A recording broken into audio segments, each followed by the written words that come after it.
तो hello everyone, कैसे हैं आप सभी। उम्मीद करते हैं आप सभी काफ़ी अच्छे होंगे और अच्छे से स्टडी कर रहे होंगे। लास्ट के वीडियो में हमने क्लास 12th करंट इलेक्ट्रिसिटी की जो हमारी सीरीज चल रही थी, वहाँ पे हमने ओम्स लॉ के बारे में आपको बताया था और उसके कुछ फैक्टर्स के बारे में आपको बताया था जिस पर रेजिस्टेंस डिपेंड करता है। तो अब इस वीडियो में, इस सेशन में हम लोग डिस्कशन करने वाले हैं उस ओम्स लॉ के प्रूफ को, है ना। वो जो हमने ओम्स लॉ V = IR निकल के आया था, या I/V = R निकल के आया था, उसको प्रूफ करेंगे। तो चलिए, मैंने यहाँ पे डायग्राम बना लिया, तो देखते हैं इसको। तो एक कंडक्टर है मेरा, ये बैटरी से कनेक्ट है, ठीक है। पॉजिटिव एंड बैटरी का, नेगेटिव एंड, ठीक है। तो ये एंड हो जाएगा पॉजिटिवली चार्ज और ये एंड हो जाएगा कंडक्टर का नेगेटिवली चार्ज। तो जो मेरी इलेक्ट्रिक फील्ड होती है, वो उसकी डायरेक्शन क्या होती है, पॉजिटिव से नेगेटिव। क्यों? क्योंकि इलेक्ट्रिक करंट की भी, यानी कि इलेक्ट्रिक चार्ज की भी डायरेक्शन पॉजिटिव टू नेगेटिव होती है। बट जो इलेक्ट्रॉन की डायरेक्शन है, वो उसकी अपोजिट डायरेक्शन होती है इलेक्ट्रिक करंट की, ठीक है। तो इलेक्ट्रिक करंट की, यानी कि इलेक्ट्रिक फील्ड की डायरेक्शन पॉजिटिव टू नेगेटिव।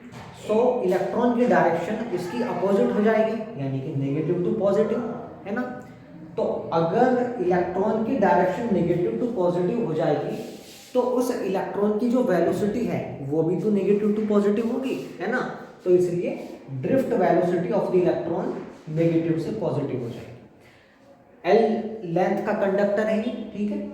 तो ये आपको समझ में आ गया। अब चलते हैं यहाँ पे। अच्छा, हमने लास्ट की वीडियो में एक प्रूफ किया था, एक टर्म को प्रूफ किया था, I/NEA, ठीक है।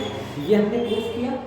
उसके बाद NEA को बाहर रखा, और जो VD का फॉर्मूला है, VD का क्या फॉर्मूला था, E/τ/m, ड्रिफ्ट वेलोसिटी का जो फॉर्मूला था, वो मैंने ड्रिफ्ट वेलोसिटी के स्थान पर पुट कर दिया, ठीक है।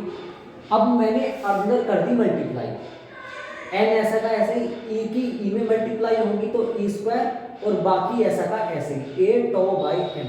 मैंने इलेक्ट्रिक फील्ड को अकेला छोड़ दिया, इनटू में छोड़ दिया मैंने इलेक्ट्रिक फील्ड को। क्यों?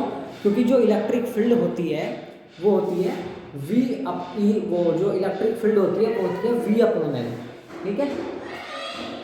तो V/N होती है, तो I/NE² A/τ/m इंटू E का फॉर्मूला खोल दिया। E का फॉर्मूला क्या था, V/N, है ना। इलेक्ट्रिक फील्ड यानी कि जो ड्रिफ्ट वेलोसिटी चल रही है बटे लेंथ, ठीक है। इलेक्ट्रिक फील्ड का फॉर्मूला ये तो positive to negative. So electric field equal किसके हो जाएगा, इन दोनों के रेशो के, VD के और L के रेशो के बराबर, ठीक है। V, ठीक है। नहीं सॉरी, ये पोटेंशियल है, potential difference, sorry guys, confusion हो गया, सॉरी। ये मेरा क्या है, पोटेंशियल, है ना। तो V/N, ठीक है, V/N हो गया। अच्छा, अब जो मैं V है, अच्छा, I/A NE²τ/ml, ml हो गया, ठीक है, इंटू में V अकेला हो गया, ठीक है।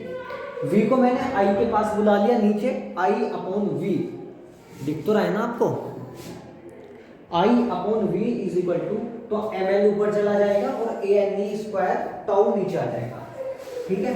तो ये सब टर्म मेरे क्या हो गए, कांस्टेंट हो गए। देखो m भी कांस्टेंट है, mass, length, area, number of electron, है ना, रिलैक्सेशन टाइम, ये सब चीजें क्या है, कांस्टेंट है। तो मैं कह सकता हूं कि I/V बराबर कांस्टेंट है, और इस कांस्टेंट की जगह मैं रेजिस्टेंस को ले सकता हूं, I/V = R।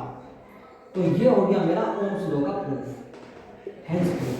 बाकी आप इसमें लैंग्वेज बना के सब लिख सकते हैं, इंक्लूड कर सकते हैं लैंग्वेज वगैरह, लेकिन मैंने केवल आपको सिंपल भाषा में समझाने का प्रयास किया है, इसलिए मैंने यहाँ पे लैंग्वेज इन्वॉल्व नहीं की। बाकी तो आप खुद समझदार हैं, क्लास 12 के स्टूडेंट हैं, कर सकते हैं इतना आप, ठीक है। तो चलिए, डिडक्शन ऑफ ओम्स लॉ हमारा होता है समाप्त। अब हम चलते हैं एक नए टॉपिक की ओर नेक्स्ट वीडियो में, जो कि बहुत इंटरेस्टिंग होने वाला है। टॉपिक देखेंगे बाद में। अब फिलहाल आप इसकी पहले प्रैक्टिस कीजिए। बहुत बहुत थैंक यू, धन्यवाद।